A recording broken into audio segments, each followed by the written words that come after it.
Chairman Moran, Ranking Member Schatz, and distinguished members of the committee, I'm honored to testify today as the Commander of the United States European Command. I'd like to thank the committee for passing the FY17 MILCON bill last September, providing EUCOM with stable, predictable, and on-time funding. The projects go a long way to support posturing EUCOM to meet our operational requirements. On behalf of over 60,000 permanently assigned service members, as well as civilians, contractors, and their families who serve and represent our nation in Europe, we appreciate your support. The European theater remains critical to our national interests. The NATO Alliance gives us a unique advantage over our adversaries, a united, capable, warfighting alliance resolved in its purpose and strengthened by shared values that have been forged in battle.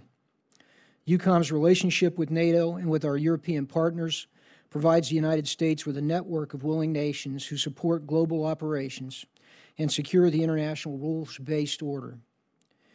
Our security architecture protects almost 1 billion people and safeguards transatlantic trade, which now constitutes almost half the world's GDP.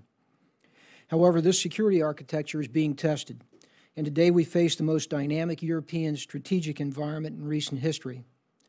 Political volatility and economic uncertainty are compounded by threats to our security system that are transregional, multi-domain, and multifunctional. In the East, a resurgent Russia has turned from partner to antagonist as it seeks to undermine the Western-led international order and reassert itself as a global power. Countries along Russia's periphery, including Ukraine and Georgia, struggle against Moscow's malign activities and military actions.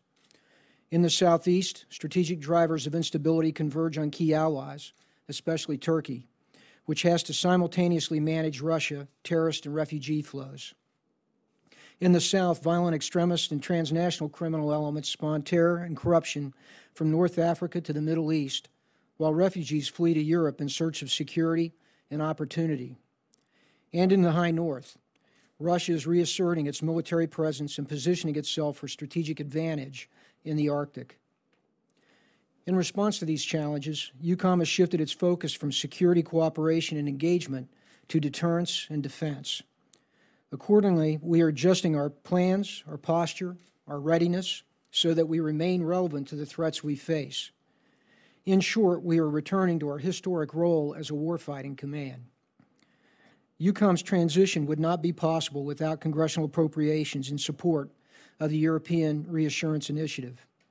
Over the past 12 months, EUCOM has made clear progress with an enhanced forward presence, complex exercises and training, increased pre-positioning of equipment and supplies, and partner capacity building throughout Europe.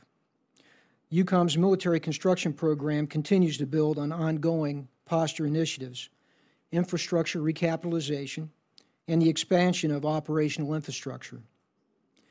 Thanks to congressional support, EUCOM has proceeded with the recapitalization of the Lundstall Regional Medical Center replacement project and the Joint Intelligence Analysis Center, which I continue to believe is operationally imperative that EUCOM, AFRICOM, and NIFIC, that's the NATO facility, those intelligence organizations remain co-located and that this project move forward as planned.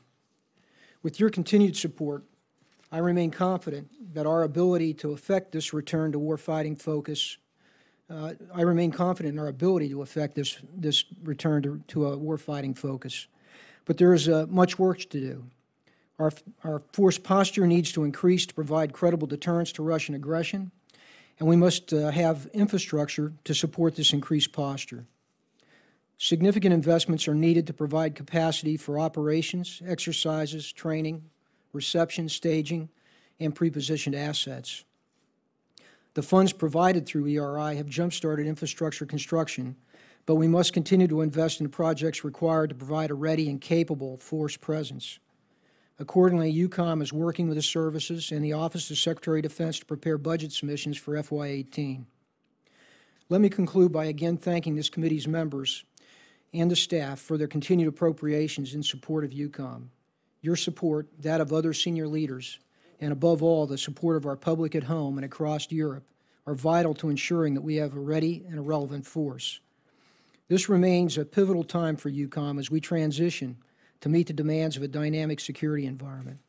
And I remain confident that through the strength of our alliances and partnerships, and with the professionalism of our service members, we will adapt and ensure that Europe remains whole, free, and at peace. Chairman, thank you, and I look forward to your questions.